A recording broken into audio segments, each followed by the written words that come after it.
àdìó mi òkú ọdún àdìó mi gbogbo bó tí ní ṣe dùn mọ́ mi àdìó mi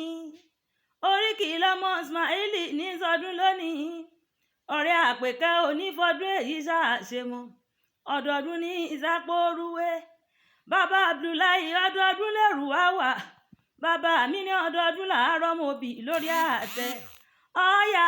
ọ̀tà oníyàwó ọ̀kú àṣẹṣà mọ́dún ọdún ayọ̀ lọ́mọ ṣe ilé ọmọ ẹlẹ́rìn mọ́sà ní pópó lówé òwe nílé ọmọ eléwé ládọ́gba ìmọ̀ràn mọ́wọ́gún mi wò lẹ́rìn ẹni ìmọ̀dún bá fọwọ́ bà bí ọba lóyún dájú ṣakọ ọmọ lọ́tẹ́ lára olúwa rẹ ẹni ìmọ̀dún bá ta lọ́fà bí ọba kú àsùnmọ́kó tó dọjọ́ alẹ́ a máa torí wọ́wé lọ bí iṣu ilé ọmọ ẹlẹ́rìn tí jọ̀dọ̀ ogun bá mi ọ̀dọ́ ogun làtò èèyàn àtòtí lábẹ́ ọkùnrin odò túbà tí ọmọ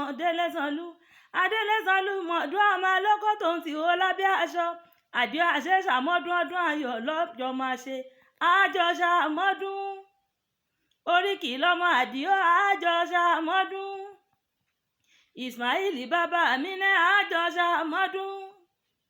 bàbá Abdullahi ó ló gba yípẹ́ o kálẹ̀ mi dákun máa tètè gbá o ló gba yípẹ́ o happy birthday to you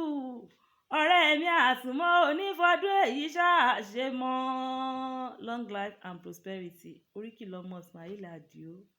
more money into your account.